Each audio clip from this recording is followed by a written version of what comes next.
Yo, what's up everyone? This is K Collections, and with the announcement of the London campaign, I do want to make a video about the summoning banners. I did talk about this banner in particular on a previous video, but I didn't really get into specific details with the servants, so for this video, that's what I'm going to do. Let's begin with the new 5-star Saber, Mordred.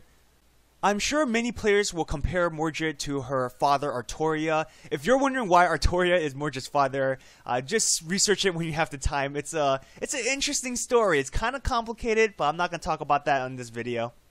But I know a lot of players, like I said, will compare her to Artoria. Mordred actually has a higher attack in comparison to her father, but less HP. However, Altera has more attack than Mordred, so just keep that in mind if you're planning to pull for her. So for the attack cards, she has 1 quick, 2 arts, and 2 buster, which is great because she actually has a buster noble phantasm, meaning you could buster brave chain, thus dealing even more damage. And this especially goes well with her first skill set. So her first skill is Mana Burst A, which increases her own buster performance for 1 turn, anywhere from 30% upwards to 50%. And for her second skill, it's quite simple. Basically, you gain more critical stars. Looking at her third skill, and this is one of my personal favorites because not only does it increases her own defense for 1 turn, it also removes any debuffs, and that's especially essential in the late game. On top of that, it also charges her own noble phantasm gauge, anywhere from 10% upwards to 30% depending on the skill. Mordred's passive skill is Magic Resistance B, which increases own resistance to debuffs by 17.5%. She also has Riding B, which increases own quick card performance by 8%, which isn't really necessary for Mordred because she only has 1 quick card.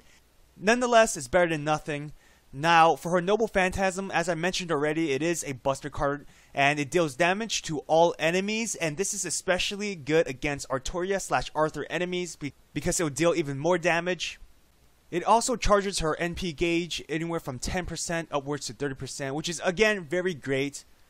And this Noble Phantasm goes very well with her first skill and maybe her third skill, right? Remember, her first skill increases buster card performance for 1 turn, and her third skill basically, I say this is good either after or before. Sometimes you're missing some NP gauge, you can use this to charge and then use your Noble Phantasm, or you can use this skill afterwards to charge up your own Noble Phantasm through the skill and the Noble Phantasm effect itself.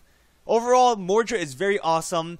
I do recommend you getting her if you don't have any AoE Noble Phantasm Saber servants. If you do have, let's say, Altera or Artoria, then you can maybe skip on Mordred if you don't really like this character, or if you're on the fence of getting this servant or not, because I know other players want to save their Saint Chords, especially for, let's say, Narrow Bride.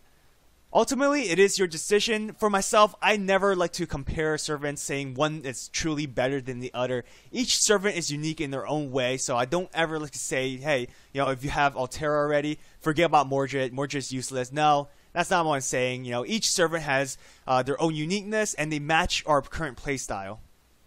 I know for myself, I'm definitely trying to get Mordred because I do have Okita, but I don't have any AoE Saber servants. Maybe Siegfried, but he's not exactly the greatest against non-dragons. Moving on to Frankenstein now, she's one of my personal favorite servants. I always love any Berserker class, just great for grinding like I said previously. Let's take a look at her attack cards. She has 1 quick, 1 arts, and 3 buster, which is always great for any Berserker because they're your main attacker. Having more buster cards is always a good thing. But her Noble Phantasm is a quick card. I'll get to that a bit later. Moving on to her skills, her first one, she increases her own NP generation for 3 turns, anywhere from 25% upwards to 45%. For her second skill, when you activate this, there's a 60% chance to stun 1 enemy for 1 turn. It also reduces their defense for 1 turn as well, which honestly is not bad, right? Any chance to stun an enemy, especially when an enemy servant can unleash your Noble Phantasm on you, it's always a good thing. I wish the percentage was a little bit higher. And looking at her Strengthening Quest, it's still 60%, but it's a further decrease in defense, anywhere from 20% to 30%. So not bad at all. Now, moving on to her third skill, this is really good because it increases her own Noble Phantasm damage for 1 turn, but she inflicts burn on herself, dealing 300 damage for 5 turns. So there is this concept of a double-edged sword right here. You know, you could use this skill to further deal even more damage, but you will inflict burn on yourself, dealing more damage. Especially on a Berserker, you want to have as much, or you want to limit the damage done to your Berserker as much as possible because, you know, they're kind of easy to kill sometimes. Especially because she doesn't have any guts or revival skill whatsoever. But moving on to her passive skill, she has Mad Enhancement D, which increases Buster Card damage by 4%. It's not bad. 4% is a little bit in the low end, but again, it's better than nothing. Especially for a Berserker and for Frankenstein, who has 3 Buster Card. Looking at her Noble Phantasm now, again, I said it was a quick card, not a Buster, so that kind of sucks right there. For the effects, it does damage to all enemies. It also reduces enemies' critical chance. However, this is again a double-edged sword, like I mentioned, with her 3rd skill. This does stun her for 2 turns, and if you do activate her 3rd skill, she's also burning herself as well. So, if you have a servant who can remove any debuffs, that would be a perfect opportunity to use with Frankenstein. So, whenever you activate her Noble Phantasm as well as her 3rd skill, just be prepared that Frankenstein may die in a couple turns. But nonetheless, she's an awesome servant. Her AoE Noble Phantasm is great for clearing waves, and she looks great. So I'm definitely going to try to pull for her during this banner. Moving on to Jekyll Hyde, he's a very unique servant, and I'm actually very excited to try him out. Actually, let me go back a bit. I forgot to mention something about Frankenstein. So if you remember, I did say it kind of sucks that she doesn't have a Buster Noble Phantasm. Please don't get me wrong, I don't mean having a quick Noble Phantasm for a Berserker is a bad thing at all. Frankenstein can actually regain some of her NP after using this, and of course you could generate stars if that's what you're after. Me personally, I just prefer a Buster card because you can Buster Brave Chain, thus dealing a lot more damage, especially if you use her 3rd skill. But also keep in mind, if you do Brave Chain with Frankenstein, her extra attack won't happen because let's say you use her Noble Phantasm as a 3rd attack, she's gonna stun herself, so she's not gonna be able to perform the extra attack. So just keep that in mind while you're using Frankenstein. Going back to Jekyll Hyde, for his attack cards, he has 2 Quick, 1 Arts, and 2 Buster. And the reason why I say he's a very unique servant is because he's actually an Assassin class servant who can transform into a Berserker class servant. And in order to switch to Berserker, you just have to activate his Noble Phantasm. But before I get to that, I'm just going to talk about his skills first. So, his first skill, Monstrous Strength B, increases his own attack for 3 turns, but if you transform him into Hyde, which is the Berserker class, it further increases his own attack for 3 turns. For his second skill, it increases his debuff success rate once, and as Hyde, it further increases that debuff success rate, and that really helps with this 10% chance to stun the one enemy you want to target. So don't worry about the low 10% chance of stunning an enemy. The increase in debuff rate will definitely help with the skill.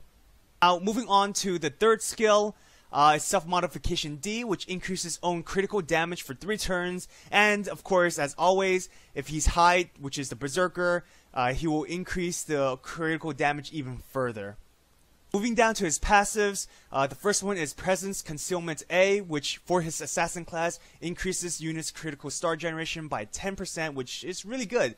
And of course, if you transform to the Berserker class, he'll then have Mad Enhancement A, which increases the Buster damage by 10%. His Noble Phantasm is a Buster card, and this is where he transforms into Hyde, which is the Berserker class. And in doing so, he'll recover all his HP while increasing his max HP overall. On top of that, he will increase his Buster card damage indefinitely, so he's just going to hit a lot more when you're using Buster cards in general.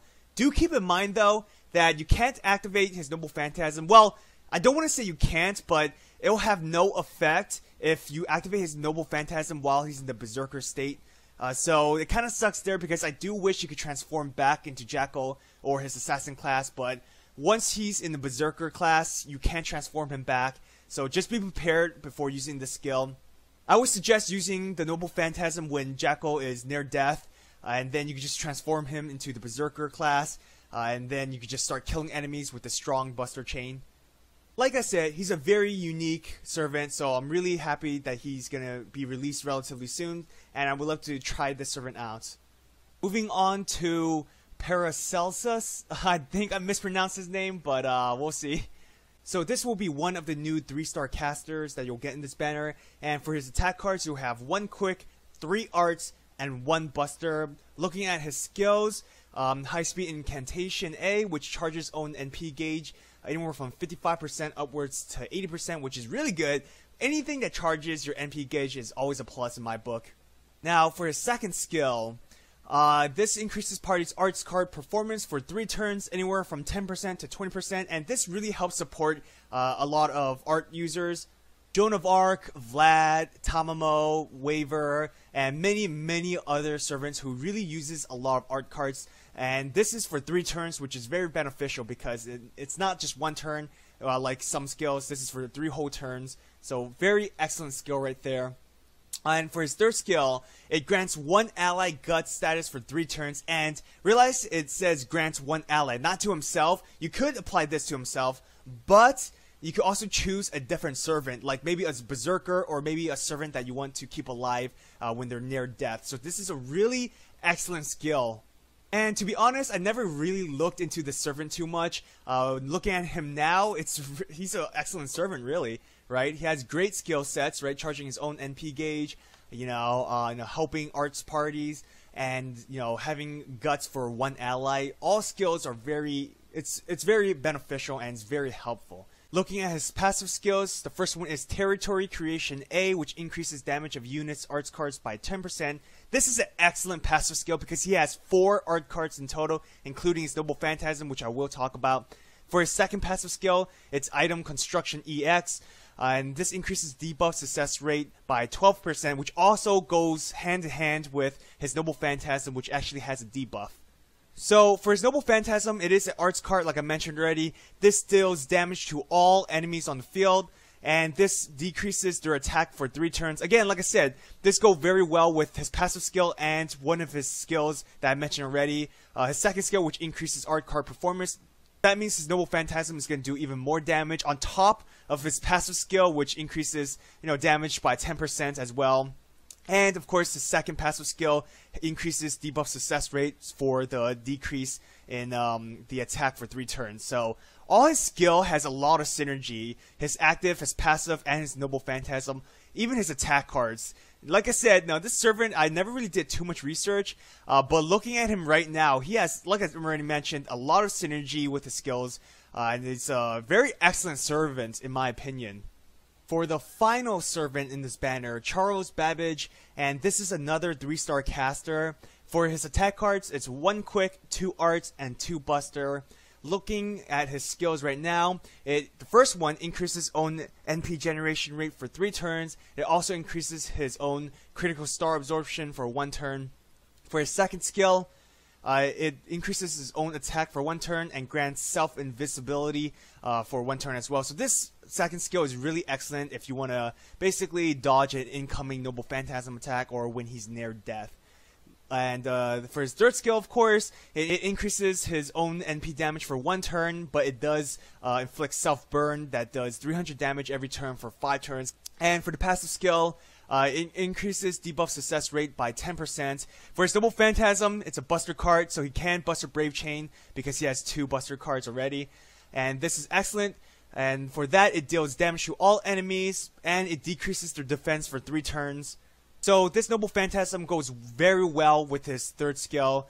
Can also use his second skill to basically increase his own attack, but you're kind of wasting his invisibility.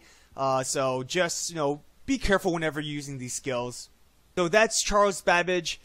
I'm not going to talk about the new craft essence because I already did so on a previous video, but I do want to talk about the Necromancy craft essence. So I wanted to talk about Necromancy a bit more because on a previous video I actually made a mistake. Initially I thought the revival effect only worked once and then that's it. Apparently you could get revived as many times as possible as long as you're lucky basically. So what I mean is, let's say your servant gets killed and they get revived the first time, right? The Necromancy craft essence effect still stands, meaning if your servant gets killed off a second time, you still have a 50% chance of being revived another time. And then, of course, if you get killed off a third time, fourth time, whatever the case may be, the effect still stands, meaning your servant can always be revived as long as you're lucky. So this changes everything, right? Initially, like I said, I thought this revives only once and that's it, but no, it can revive a lot of times as long as you hit that 50% chance of being revived. And now I'm really excited to test this out. I'm really excited to use this craft essence on some of my servants. So that's all I want to talk about for this video. I will make a separate video to talk about the London campaign too. It's relatively short because there's only 2 servants to talk about. But I just don't want to add this on top of the video I already created because, you know, I'm already approaching like 16 minutes or something, which is very long in my opinion. So, I'll just end it here, guys. Thank you to all my subscribers. If you like this video, hit that like button and comment down below to add anything you want, right? I'm pretty sure I missed some things or I just kind of rushed through things a bit. Again, the video was approaching 16, 17 minutes, so I don't want to go like 30 minutes or so. There's just so much to talk about in general. So feel free to add anything you want, feel free to ask any questions you want, hopefully I can answer them. So I'm definitely going to pull on the first London campaign banner because I really want Mordred and Frankenstein and basically everything in this banner. So hopefully I do get what I want, and best of luck to all players who are pulling on this banner as well. Also, subscribe to my channel if you haven't already because I'll be doing a lot more Fate Grand Order videos. And as always, have an awesome day, have fun with this game. Till next time, everyone.